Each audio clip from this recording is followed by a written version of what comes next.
We all know the NBA All-Star Game is a huge waste of time, and this is mostly because since the 2010s, the players finally caught on that the game doesn't actually matter. Therefore, why risk injury?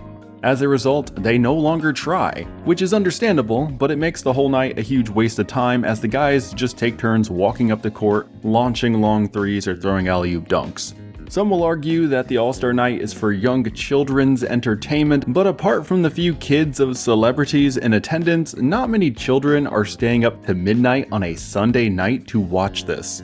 But this does not take away from the honor of being named an All-Star. It is one of the biggest talking points in the league after the new year.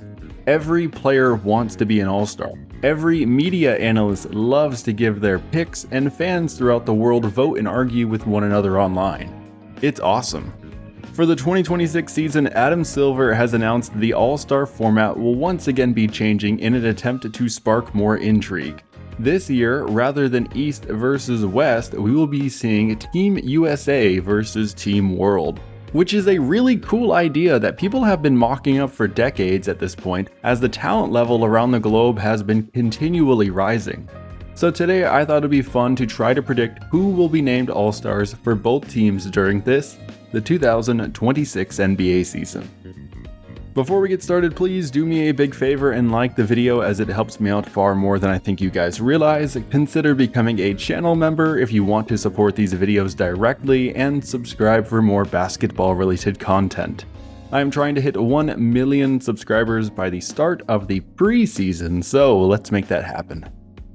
Starting out with Team USA, remember the official format as of me preparing this is 2 guards and 3 forwards/centers. And obviously, what position certain players play is pretty fluid, so if you disagree, just know that you very well may be right. Let me know in the comments if I am labeling a player wrong. I am trying to do this right, but I make mistakes sometimes. My first starting guard will be James Harden. It's crazy when you think about it, but Harden will be 36 this year. But his play last year was spectacular, and this year LAC seems to be more all-in than ever.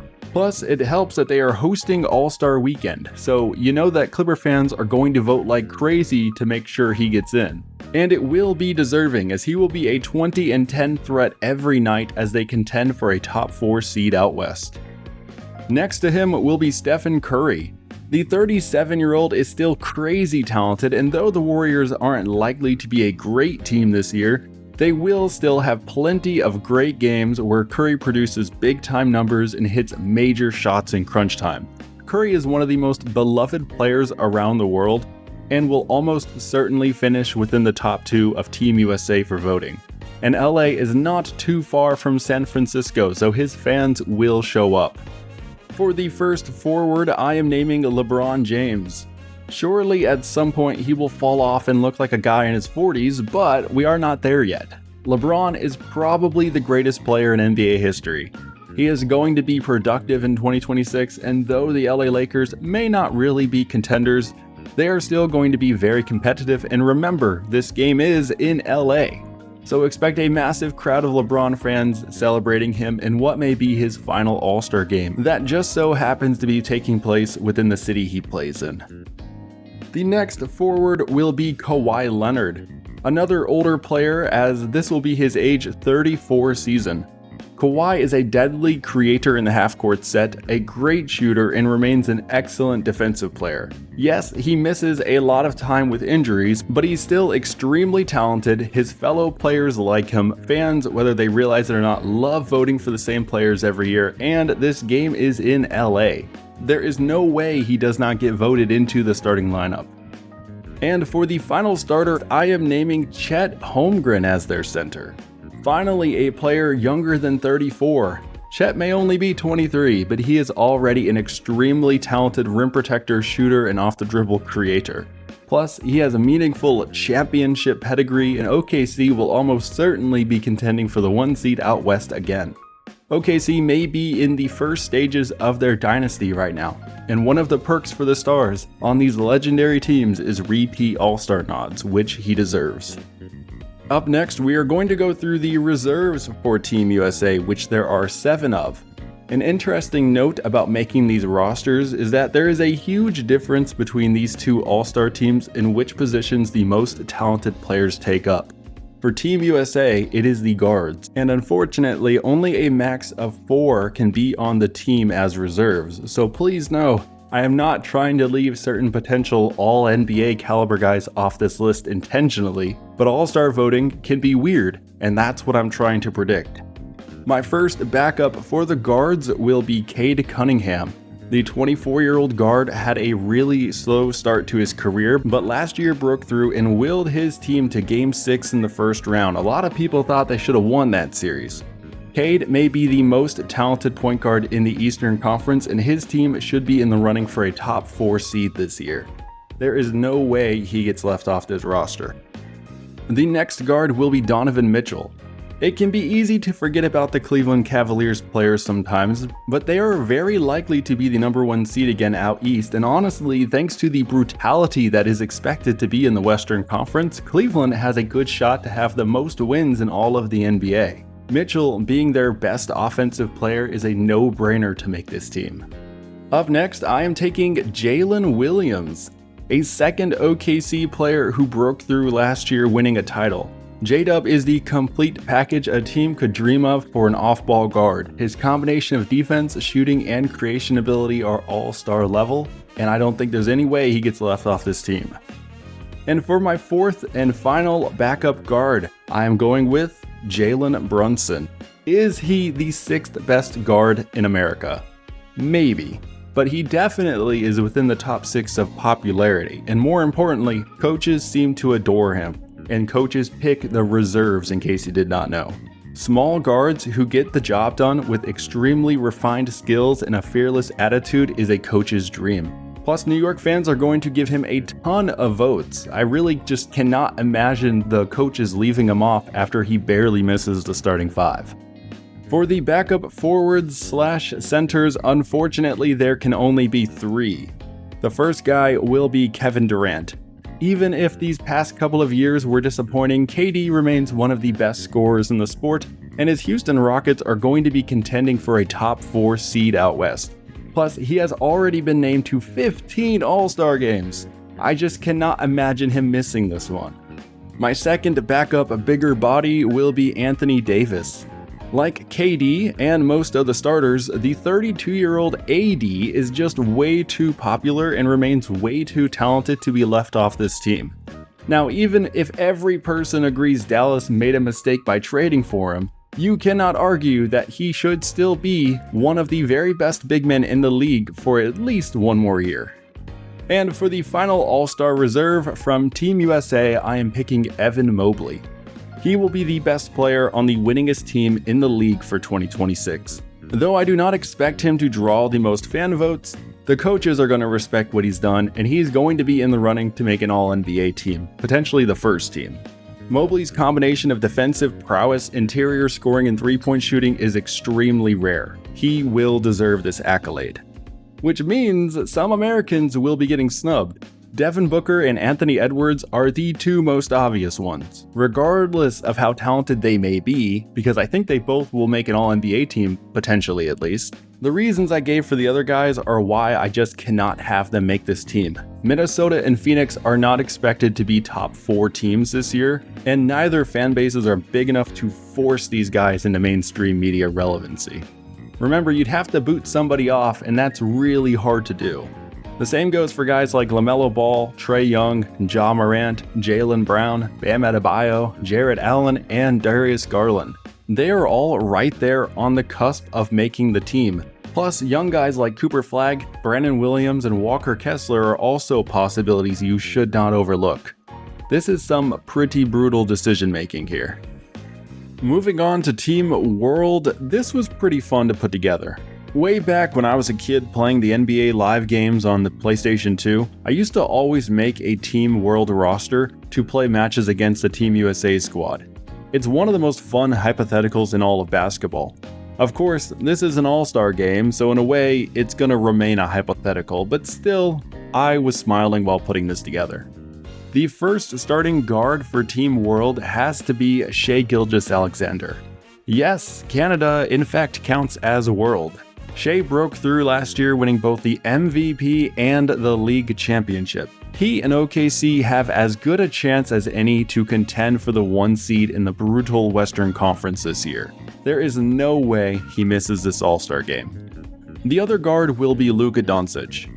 Who else could it possibly be? Luka should be a top 5 player in the sport in 2026. Plus, he is on the world's most famous team who will be competing for a playoff spot. And let me remind you that All-Star Weekend is in LA. He is both deserving and every non-basketball factor is on his side. Good for him. For the first forward/center spot, I am taking Victor Wembanyama. If this was a 3-on-3 tournament, this team right here would dominate. Wemby is about to have what I am anticipating to be a Defensive Player of the Year and Most Valuable Player of the Year caliber season. His Spurs are going to be better than most people are expecting, and he will be the center of it all. Next to him as a forward will be Giannis Antetokounmpo.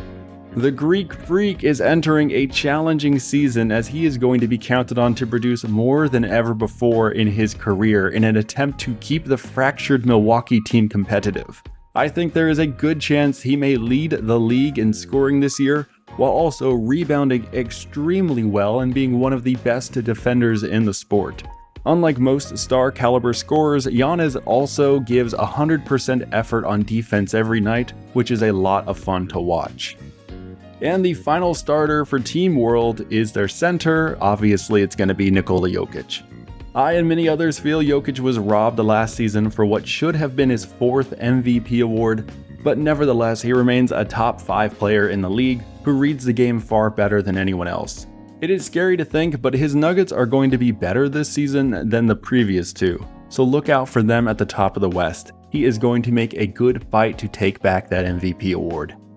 So that was a pretty crazy starting 5. You have Team USA, which I'm expecting to be a bunch of older guys who are still great, yes, but they're also definitely benefiting from a wave of reputation, versus the foreigners who are all competing to win the league's MVP.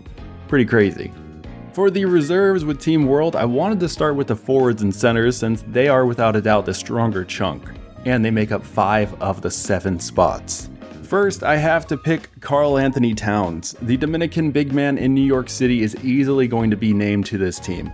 He is one of the greatest scorers in all of the NBA, a great rebounder, and his Knicks are both extremely popular as well as should be within the top 4 of the East. Like Brunson with Team USA, it is tough to imagine Towns not making this roster. The next big man I'm going to name is Alperen Şengün. Piggybacking off of his first All-Star game last year, Şengün is building a reputation as one of the league's best do-it-all centers. His Rockets will be contending out west and should be one of the most entertaining teams to watch this year. The first Team World forward off the bench will be Paolo Banchero. Orlando should be fighting for a top 4 seed in the East, and Banchero will almost certainly be the face of their team, averaging big scoring numbers and playing a crucial role in their elite team defense. If his outside shot starts falling at a higher rate, I think he could break through and become an all-NBA type player. The next forward will be teammate Franz Wagner. One of the most underrated borderline stars in the league is Wagner. He and Banchero make up a deadly 1-2 punch in Florida, with his slight edge being the playmaking as he is one of the best 6-foot 10-inch point forward hybrids in the league. Like Banchero, I am hoping his long-range shooting improves in 2026. And for my final forward on the Team World roster, I'm going with Zachary Risacher. You may not think he is deserving of breaking out and becoming an all-star this year, but in this specific category of Team World backup bigs, I think Risacher has a very good chance of doing so. The Hawks smell the blood in the water. They made a lot of win-now moves this offseason. They are going to be a lot better than people are realizing, and I'm expecting him to be one of their most important players this year. And for my 2 backup guards, first we have Jamal Murray. Like I said earlier, Denver has made some uncharacteristic win-now moves that will make them far more competitive than they usually are. Murray re-found his stride last year and looked like a star. I do not doubt he'll be at his top level again in 2026. And for my final All-Star reserve, Josh Giddey. Last season, post-trade deadline, Giddey was one of the deadliest offensive players in the sport.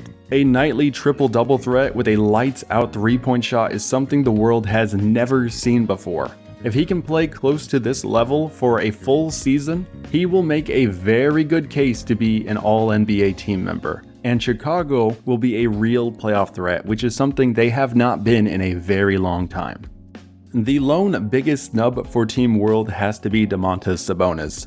Diet Jokic is a spectacular player who does everything his team needs on offense and on the glass, but Sacramento is going to have an uphill battle trying to contend in the West. The Kings are just not a popular franchise by fans and media, and Sabonis is one of the least appreciated players in the sport. Other names missing out that you may want to include are Pascal Siakam, Ivica Zubac, Rudy Gobert, OG Anunoby, and heck, maybe even Hansen Yang.